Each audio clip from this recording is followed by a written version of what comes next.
রাশিচক্রের অষ্টম নক্ষত্র হল পুষ্যা। এর অবস্থান কর্কট রাশিতে। অধিপতি শনি, দেবী দক্ষিণাকালিকা। জাতক মানসিকভাবে দুর্বল এবং দ্বিধাগ্রস্ত, ফলে কোনো বিষয়ে সিদ্ধান্ত নেওয়া একটু কঠিন হয়ে পড়ে। নিজের স্বার্থসিদ্ধির জন্য লোকের সাথে ভালো ব্যবহার করে। জাতকের মনোভাব বাইরে একরকম, আবার ভেতরে আরেক রকম। সকলের কাছ থেকে সম্মান প্রত্যাশা করে, কিন্তু নিজে কাউকে সম্মান করতে রাজি নয়।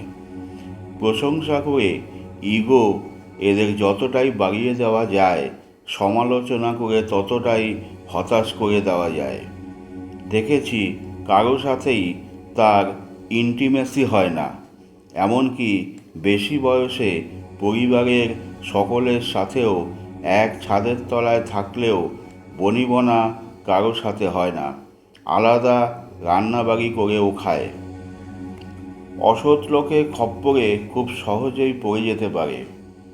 অভিজ্ঞতা থাক বা না থাক, ভালো সুযোগ পেলে কখনোই এরা হাতছাড়া করে না। শেষে কাজটি ইনকমপ্লিট রেখে পালিয়ে বাঁচে, জাস্ট এক্সপার্টাইজের অভাবে। যেন তেন প্রকারেণ মহান হতে খুব ভালোবাসে। পারিবারিক ক্ষেত্র সমস্যাবহুল, আগেই বলা হয়েছে। আর্থিক দিক থেকে অনেক সময় ধার দেনায় জর্জরিত হয়।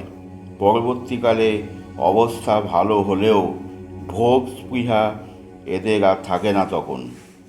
15 থেকে 20 মধ্যে শারীরিক নানা ভোগান্তি, তারপরে বাকি জীবন শরীর মোটামুটি ভালোই চলে। স্বামী স্ত্রীর মধ্যে একটা সন্দেহ এবং ভুল বোঝাবুঝির কারণে অশান্তি এবং বিচ্ছেদ আসতে পারে।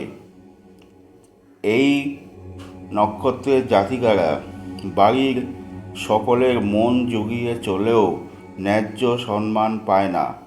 বেশি বয়সে বাত বেদনা, হাঁপানি এবং চর্মরোগ জাতীয় রোগে ভোগার সম্ভাবনা থাকতে দেখেছি। ধন্যবাদ।